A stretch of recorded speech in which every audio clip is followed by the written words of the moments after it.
Hey guys welcome to my mini blog. এইফালে জোনবা আৰু মা এতিয়া আমি তিনিজনে গৈ আছোঁ আমাৰ বগীবাৰীত থকা শিৱ মন্দিৰটোলৈকে। তাত মানে অখণ্ড ভাগৱত পাঠ হৈ আছে প্ৰত্যেক বছৰে ফাগুনৰ মাহত। ইয়াতে অখণ্ড ভাগৱত পাঠ কৰা হয়, 9দিনীয়া কাৰ্যসূচী কৰা হয় আৰু দিন ৰাত 9দিন ইয়াতে ভাগৱত পঢ়ি থাকে নন ষ্টপ, মানে টোপনি চোপনি একো নামাৰে। ভকতসকলে 9দিন 9 ৰাত মানে ইয়াতে নন ষ্টপ ভাগৱত পঢ়িয়ে থাকে আৰু ইয়াতে মানুহ বহুত হয়।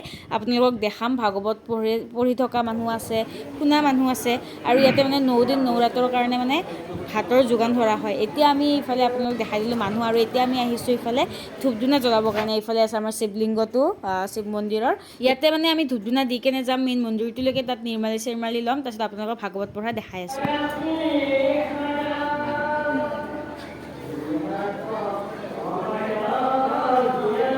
আৰু মন্দিৰৰ পৰা আমি সেৱা সৎকাৰ কৰি আহিছোঁ আৰু ইফালে দিলে আমাক প্ৰসাদ। এতিয়া প্ৰসাদখিনি খাই লওঁ আৰু অলপ পাছতকৈ মানে ভাত দিব। আমি মানে ভাত চাত খাই কেনে যাম। মানে প্ৰত্যেক ভক্তৰ কাৰণে ইয়াতে ভাতৰ যোগান ধৰা হয় আৰু মানে আগতে এখন লিষ্ট বনোৱা হয় যে কোনটো বাৰে কোনে ভাত দিব, সেইকাৰণে সেইটো লিষ্টৰ মতে সকলোৱে এটা বাৰে ভাত দিয়ে। আৰু এতিয়া এইফালে ভাত দিবৰ কাৰণে হ'ল আৰু ইয়াত চাওক, যিহেতুকে এইবাৰ প্ৰথম বেষ্টত ভাত দিছে, সেইকাৰণে যোনে দিছে মানে সেই তেওঁলোকৰ গৃহস্থ এনেকৈ সেৱা সৎকাৰ কৰি লৈছে আৰু এওঁলোকৰ ভাত পানী খোৱা হোৱাৰ পিছত আমি খাম। তো আপোনালোকক দেখাই আছোঁ, ভিডিঅ'টো একদম শেষলৈকে চাই থাকিব গাইজ দেই।